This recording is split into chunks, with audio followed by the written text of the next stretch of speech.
just the beginnings of factor analysis. Completely different topic.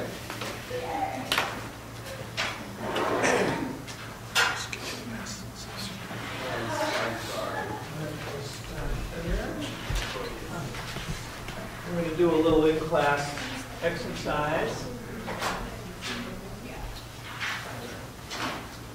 I didn't do that. Yeah, sorry, can I get one of the pillows? Go ahead, fast up.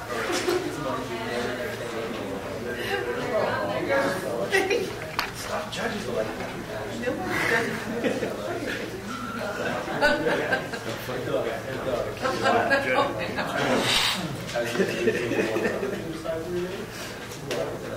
Probably some extras there and some for the TAs. Thank you. Okay, there's two kinds of factor analysis. One's called exploratory, one's called confirmatory. We're going to start with exploratory and later do confirmatory. When we do confirmatory, we're going to use a new program, Amos, program that's in the SPSS pull downs. That's the fun one with the boxes and the cars that makes them move and the arrows. For this one, we're not going to do that. We're going to use SPSS now? Yeah, it's, not today. One more time. One more time. Shadow.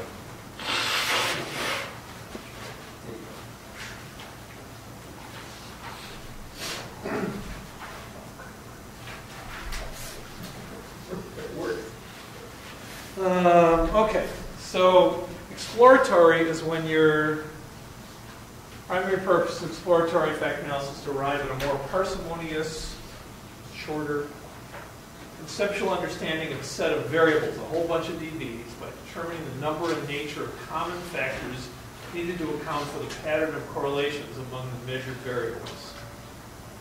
The data reduction is desired. The version of EFA we're going to use is called principal components analysis, but it is just, all of these techniques are called factor analytic techniques. The one we're starting with is called PCA, principal components analysis, one form of that. So in this case, you're actually not, you don't have any theoretical constructs ahead of time. You're not trying to prove any hypotheses. You're just doing exploration to see what you can find. The most common uses of that would be creating a new set of scales, reducing the number of dBs for an ANOVA or a MANOVA. So let's say you have a whole bunch of dBs, but you want to just sort of see, you think a whole bunch of them sort of go together to create one construct. So you can use principal components analysis to kind of reduce the number of dBs, which creates type 1 error. Define potential constructs in measurement or in any other thing, just by looking for latent variables is a way to do that. And as you'll get in measurement, it's also something used in validating scales. So you can look at scales and say, do they have any factor validation? So for instance, we're doing a study right now on the MMPI-2 for the somatization scale. So you think if that's a valid scale, then the items that they count as the somatization scale, which is a partial versions of 1, 2, and 3 on the MMPI-2, should kind of give you one construct that you could label somatization. But of course, it doesn't. MMPI was not a scale that was factor analytically derived. It was theoretically derived. So all those scales are coming from people making up those items because they think they represent them, which I think in many cases they were way off. How about other measures that you guys are used to? Intelligence measures. Wechsler, is that factor analytically derived? Yeah. So Binet comes from Binet and Wechsler, right? So they started with theoretical constructs of what the components of intelligence were. They put together the tasks and items that they thought would measure those. They work pretty well, but they're not really great factors always. There are a couple of tests that are factor analytically derived. The Kaufman tests are. The K-bit and the KABC. You guys get those? Get any mention of those in intelligence testing? No? Really? Kaufman's used to be on our faculty, so people got them more then. But the questions, from my understanding, they created a large quantity of questions and then did factor analysis on each question to see which one correlated well, and then used some method to put in, make a step. Well, people have done that, but that's not how the test was derived. So now people have taken the Wechsler and try to see how factor valid those subscales are. But they're not that factor valid because it wasn't really derived that way. So it's really derived, or, if you initially created By Benet's theory to it will always Wechsler's be, theory. you can't turn on that. Yeah, and for some reason it's caught on and it works well, and so people use it. It's not that far off, but for the Kaufman test, though, it's kind of neat because the subscales sort of have more of a neuropsychological validity to them. You look at the kinds of things that go together, they make more sense from a brain-based point of view. But Kaufman was a student of Wechsler's and wrote the best book. Is that a book you guys use? Essentials, that book? That was by Kaufman, yeah. So he wrote the book, and he loves Wechsler, and he loves the whisk and the waste too. So he thinks that the K, BC, and K bit are just something additional to do. But honestly, it probably got more validity to it. Anyway. Among personality tests, the ones we typically use, the most common one is the 16PF, which you don't see very much anymore. The NEO, which is a popular one now, does have factor analytic validity. So those are things that can be looked at that way. So when you're doing an exploratory factor analysis, there's a couple of things to worry about, variables and design. Every factor has to consist of multiple items. You can't just have 1, 2 items for a factor. It doesn't really constitute a decent factor. So that means you need a lot of measures to do a decent factor analysis. If you get only 2 or 3, it's not going to work. Variables items should be 3 to 5 times the number of factors expected, or you just need a large sample period. So these are large sample techniques. The psychometric properties of variables should be sound, so that you should have decent measurement of the variables that are in there, which we often don't, but we do it anyway. And 10 to 1 measure variables. You want a decent range of the variables. If everybody, on a 1 to 7 scale, if everyone puts 1 and 2, it's not going to work. You got to have a decent range of the variables. So we're going to do a little field trip example here in class. Everybody is going to fill out a little questionnaire for us real quickly. Fill this out for yourself as best you can. And then pass them up to let me do the telling for us.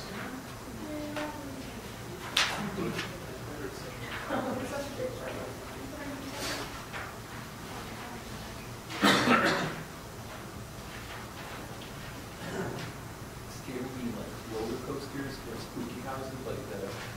Just interpret it however you want.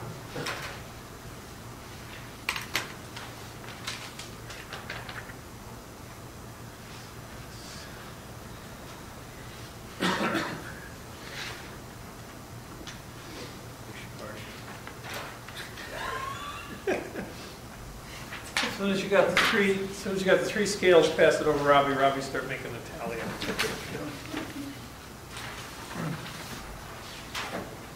How do you want to tally overall score? Yeah, I want 3 columns and everybody's score in each column, so I can actually.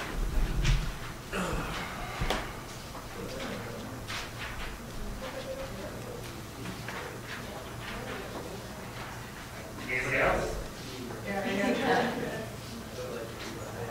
So, where do you think these things are looking at? Anybody got an idea what the construct is I'm looking at? Yeah, right. So we're looking at sort of a sensation-seeking construct, right? We're just doing a very simple one with 3. So here's what we're doing. We're going to create a 3-dimensional space. Trying to find a place to put these. Where the roof is a 3-dimensional space. It would kind of look like this if we were going to try to graph it now. Picture, but we're going to put dots in three-dimensional spaces, kind of like they did in this one. 1 through 7, 1 through 7, 1 through 7. So 1 is here, 7 is the back of the room. Okay, imagine there's a axis running from 1 to 7.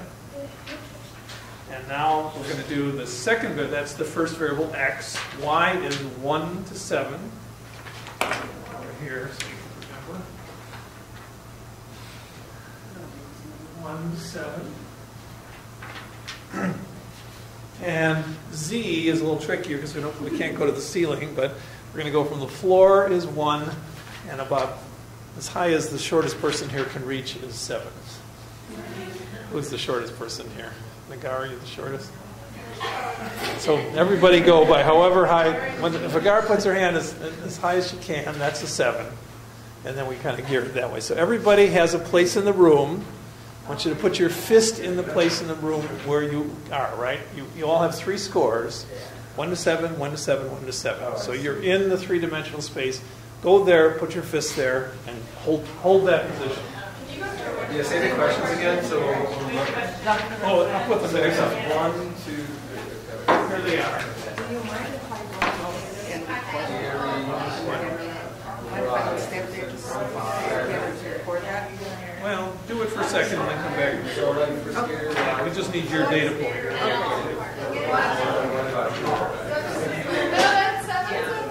that's 1 up front, right? 1, 7, 1, 7. 7, 1. 1 is this side of the room. Yeah, right about here. This is 1. That's for the x. This is x. So this would be about 4, you would say, this way? Yeah. Okay. So 1, 2, 3.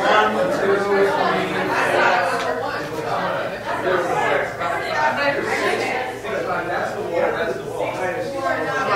I don't like riding. I don't like staring at it. I don't like it. I'm what? You're not. I was supposed to be here with you.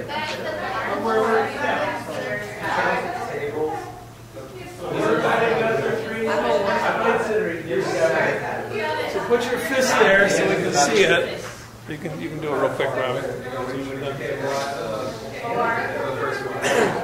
So what we want to try to do is imagine this three-dimensional data spot with each of your fists being a dot. I think I'm here.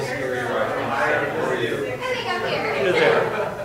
All right, let me see. Let me see them. This is 1. So Hold them where they are. So go to your spot.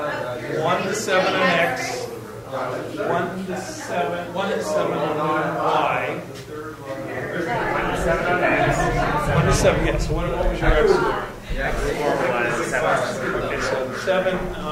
1. So you're way in the back. way in the back. And the second one, 0. 1 to 7. So wherever the mark. Okay, and then height And then height is that. I want to be up here. I don't think this is going to work out very well. yeah, so I'm gonna turn them around. All right, so I'm going to, these are my centroids. I brought these little things in. So what we're trying to do is put a line through these three-dimensional spots. You guys can help me to do it. It's the best fit line. So minimize the square difference between.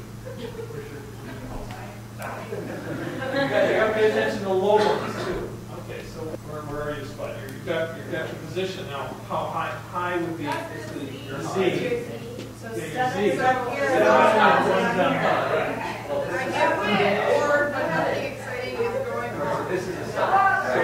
So look around at everyone's fist. Everybody see it? We got one outlier. I hate you. I hate all those things. So You were like, I'll be here. I'll be here for I think the line through it would be about like that. There. Oh, that's better. You think I'm right? You think that would be about it? This way? No, the other way. Yeah. Okay, I mean, I don't have to start in the middle of you, but because there's things down there. you love the scary ride? Okay, so if we're agreed, everybody kind of agreed and notice what I'm doing with it, okay? Yeah. You can sit down now. I get it. So what happens in factor analysis is, we can only do this in a very simple example with 3 variables, right? But we're looking for a way of looking for a construct for those 3 variables, and I think we actually got a pretty good one there. The construct would be, so what we take is the original axes, x, y, and z, right? And we do those, like, hold them orthogonal to each other. This is going to be a challenge to my motor skills. So we got this 3-dimensional space, and then we're going to put what's called a centroid. Imagine this one going up and down still is there. Kind of through those, and I think we saw it about like that, right? Now it so happens in this kind of a system, if you look at the angles between each of the axes and the centroid, and if you take the cosine of that angle, you actually get the correlation matrix, the correlation for that one. So you don't have to worry about what cosines are, right? You can do them on our calculators. And that's a way of seeing how well represented on these are the variables. These 3 are the variables that we put in, right? We're just doing 3. And we want to see how well represented our centroid is on each of those variables. And that will help us decide how to name that centroid or that factor or that principal component. It's sort of an art to it. You've got to look at the loadings and decide how you want to name it. I came up with a pretty easy one here, hoping that we'd actually come up with a construct like sensation seeking or something like that. So let's see how close we can come in our estimates of the angles. What do you think? Yeah, that's about right. I think that's about right. Okay, so the first thing is the angle from here to here. 30 degrees, I think?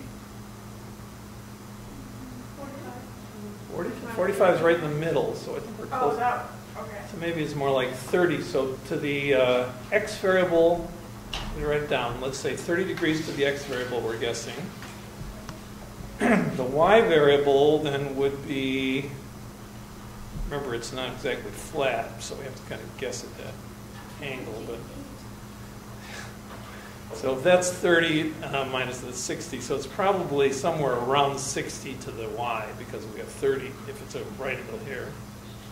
It doesn't necessarily have to be, because it could be it's on a bit of an angle this way too. But Oh, to the one that's going this way. to this one is the y, right? Oh, that's the Y. One going across, yeah. And then to the one going up, we have to kind of guess at it. That's probably 45 or something like that, okay? All right.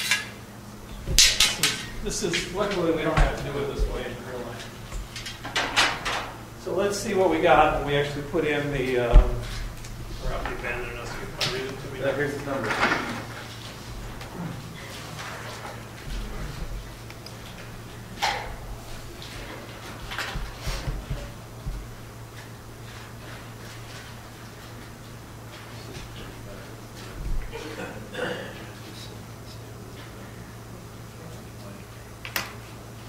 Okay, just read it down to me now, from the first column down.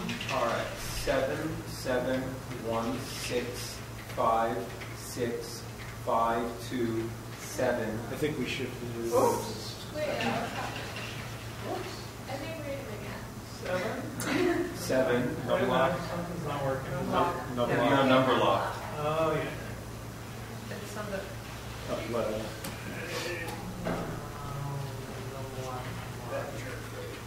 Oh, okay. So do it again, Knocker, sorry. 7, 7, 1, 6, 5, 6, 5, 2, 7, 6, 6, 6, 6. Okay. Next column. 6, 5, 1, 4, 3, 2, I'm sorry, 3, 6. The next one is 2, 6, 5, 4, 4, 5, 4. Next column, 4, 5, 4, 4, 3, 2, 6, 6, 6455. Sorry. 6455. Did I blow it? 3. Oh, I did. Yeah, something's off. All right, so let's go from the top again. Back around to the 4544 4544 326 6 66 6 45 53.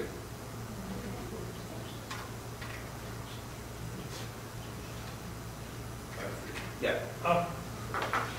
So these are going to be, we'll just call them X.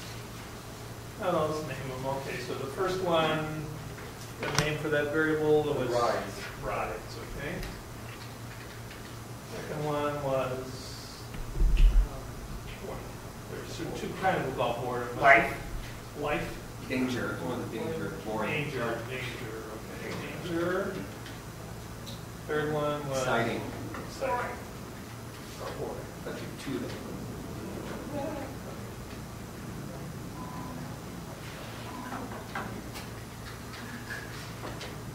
Okay. So now let's see what the correlations really look like. Well, we'll do this later. So we are the angles we came up with were, what do we think? 30 degrees. So 30 degrees. Cosine of 30 degrees is. Oops, sorry. Cosine 30 equals 0.8660. So that was the correlation between X and the centroid, 0.8660. Y in the centroid we thought was maybe 60 degrees, right? I'll be wrong, but we'll try it.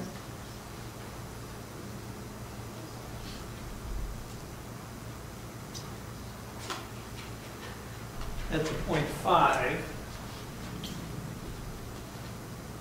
And then Z, we guessed that one?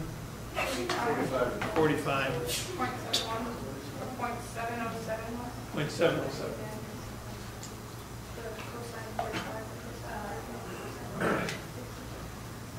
So those are supposed to represent the correlations between the variables, which are the bars, and the factor. The centroid is like the factor.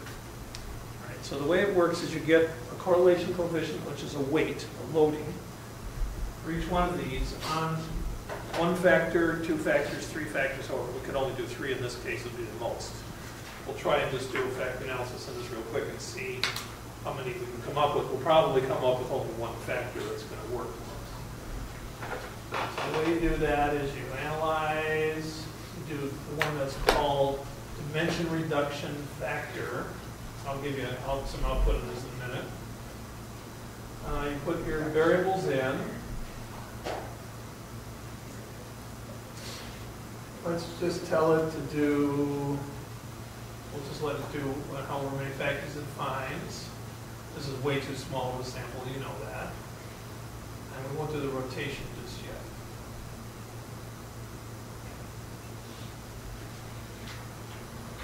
So the first thing it does is tries to see how big each factor it can find is. It found 1 factor, which is 1.4. That's the only one that really counts. The other 2 factors were too small to count. It's called eigenvalues. And then this is the loadings. So how well did we do? So for rides, which was X, right? 0.858. Well, we got really close on that one. For danger the second one, yeah. We said 0.5 was actually also 0.838. And for exciting, it came up with a minus 0.199, so we're way off on exciting. So our angle probably was just not slanted right at all. How did you get those values? We estimated the angles between the axes and the centroid. And we took the cosine of that. Turns out the cosine of that angle, cosine of an angle represents a correlation coefficient in analytic geometry. So So it just so happens that's the way it works. And you can work out the math if you want to see what it does. Now, the other thing we can do is something called a rotation. So once we get that particular setup like that, what we can do is tell the computer to, okay, we did our best first shot at it, but is there some way we can clean up these loadings by rotating these? I'm going to rotate them, keeping them perpendicular to one another. So that's sort of an orthogonal rotation. Why would that be helpful if everything stays? Because some things will get bigger, some things will get smaller, right? If it turns out that we can now put this one right up, that one factor right through where our is, we can end up with one really good factor, and it'll diminish the other factors because it's cleaning it up. It's kind of finding The best fit. the best fit. Well, it's the best fit for the first one first, and then the second one, then the third, and so on. So it's actually kind of a technique just for interpretation, to help you get a better interpretation. And you can do it with an orthogonal rotation that's keeping them perpendicular, or you can actually let them go on angles, which is there's like an old woman. There's other kinds of non-orthogonal rotations. You can tell the computer which one you want, depending on whether you want. Usually, in most principal components, you use an orthogonal rotation. The one that's most used is called Verimax, so I'm going to do that.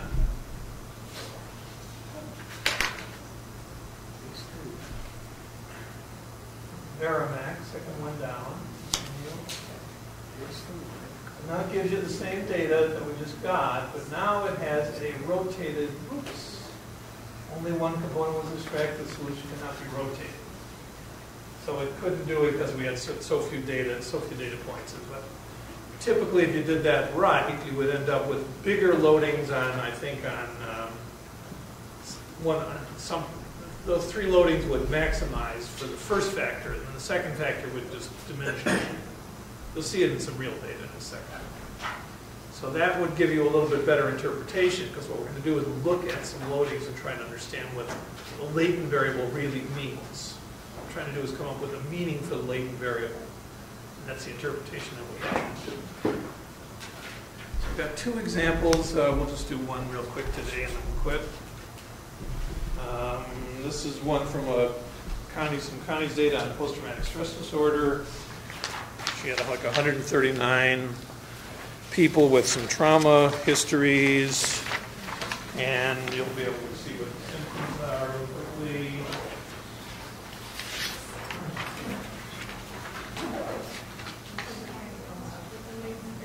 Yeah. Try to come up with a name for the latent variable. This is a strange technique for what we've done. Not much significance to it if you're trying to sort of like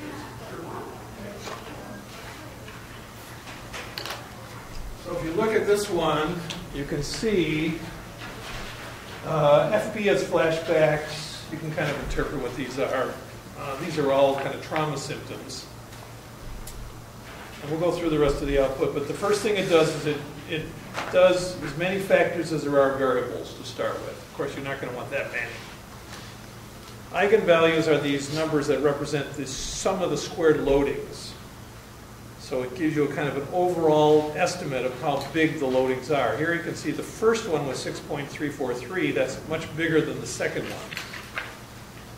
One of the rules that the computer usually does is eigenvalues above 1 are retained, or you can tell it how many to retain.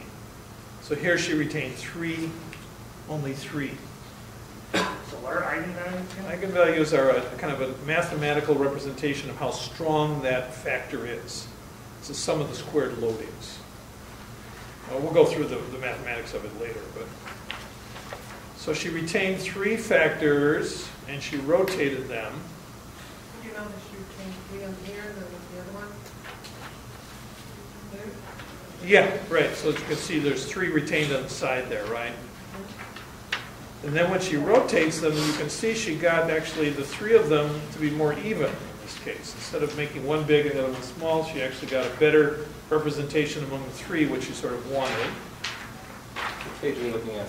That was the second page. I'll do the scree test next time. We're out of time today for that.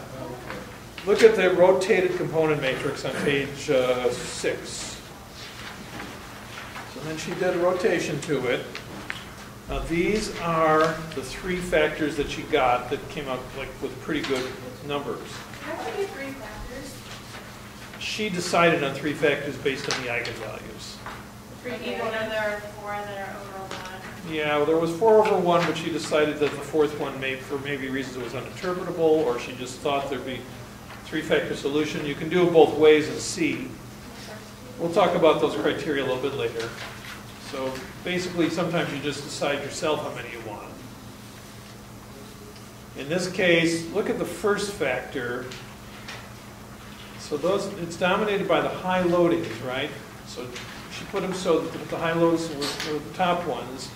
She suppressed the really low loadings. That's why there's blanks, so that you don't have to bother with those. So this is a factor that's sort of dominated by being upset, having physical symptoms, reliving the trauma, having flashbacks, dreams, avoidant activities, avoidant thinking, and much less so by alertness or being jumpy or concentration or those kinds of things. The second factor, So you want low factors. you want some high and some low, so you can interpret it. They can be negative too. This one doesn't have any negative ones. So what about the second factor? See, it's only got 3 really good high loadings there, right? Distant, loss of interest, and numbness. A little bit about loss of interest in the future. So that is probably what we think of as kind of a dissociative, numbing symptoms of trauma. When people often have that, they report those kinds of symptoms. But it's not characterized by the hyperarousal that we saw in the first one. And the third one is dominated by those factors down the bottom, which is alertness, jumpy, I think it's lack of alertness, being hyper alert, being jumpy, and maybe a little bit less so for concentration and irritable, right? So that's just these kind of attentional factors, which we also see in PTSD. The third factor. Yeah, okay, so you're looking, are we going back and forth between these 2 tables? No, just the rotating. Just the rotating. And once you've done the rotation, now if you look at, on your own, you can look at the non-rotated and see that it wasn't quite as clear. You would have a harder time interpreting that 9 one, because look at the second factor in the non-rotated. There's no high loadings in it, right? What the rotation did is it got us to clean up, so we got a little bit less on some of them, but we got more on others, so we got a little bit clearer interpretation, which certainly fits with theory of what we think is going on in PTSD here. So this was kind of confirms what we sort of thought going on. So would that third factor also maybe just like, as it applies to, I guess, jumpiness and alertness, be like hypervigilance? Yeah, kind of like hypervigilance, but not hyperarousal necessarily, right? So that might be a separate, should be an interesting thing, because we usually think of those going together, but maybe they don't. So we'll go through all the details of this next time in much more detail, but you get the flavor of it. We're changing the syllabus because we're ahead of ourselves here, right? And you may have seen that. So basically you got to push everything up a week. It'll give us more time later to do confirmatory, which is more complex. So like for, here we are on the 27th. What was listed in there was 8A and B, which you did already. So we're pushing 17A and B up to the 27th, and then 12A and B to March 6th. Things just move up 1 slot on the syllabus. And that'll be improved. Same for the homework whenever it applies to that. So we move the homework up a week as well? Yeah, homework's up a week as well. So you've done, your homework for this week was 8B, right? What due was 8B. And then for next week, it was supposed to be the interaction. And so you can still do that one for next week. We don't need to do the homework on factor analysis till the week after, so it'll kind of work out. The homework that was initially due for tomorrow is not due until next week? No, tomorrow you can keep on, the homework can keep on just the way you were doing it. It's just that we're going to kind of skip one down here when we get the factor analysis. When we get the mediation one, 8B, 1 through 4, we'll move up. Then we'll give you a new one for factor analysis, which is going to be 16B, 1 through 4. that'll be, we can keep that one for after the break then. So if we're moving everything up, which homework assignment gets combined? And so today was 8B, right? 1 Yep. through 4. Next week would still be 8B 1 through 7. Then we haven't decided yet what we're going to do about mediation, so 8B 1 through 4. So keep the homework the same as of now. Keep the homework the same as of now. Okay, so we're not We'll moving catch it. up. We'll catch up with the fact analysis when we get to it. The reading, we just moved. The readings are moving up though, we're in terms of topics. Okay. So if you move want to up stay up with what I'm talking about, start reading 12A and B 12 For a.m. next week. for next week. Yeah. We'll do factor analysis in detail next week, and then we'll give you a homework for that one as we get towards the Well, break. yeah, So he's we're already talked skipping about the it, so. 17th? Right, I'm saying like, oh, okay, so lecture weapons that leaves, he's going to talk about 12 and 16. 17? No, 17A and B would have been, yeah, we're, Basically, we've already talked about all the multi-progression stuff, so we're already through here. So, we should have had all this stuff ready. that's So right, we're 17A and now B would have been for started today, so it'll have to be as soon as you, next week, I guess, right? Say, oh, we're going to today's lecture. Yeah, the lecture stuff moves up. The homework we're going to have to kind of fit in to make it work. You guys haven't done 17A and B yet, right? I mean, sorry. So the homework for that one was supposed to be today. For today, you're going to do 8B. For next week, you're going to do 8B 1 through 7. And then we'll decide what to do after that. We may just drop the mediation homework and put factor analysis in there after that. Okay.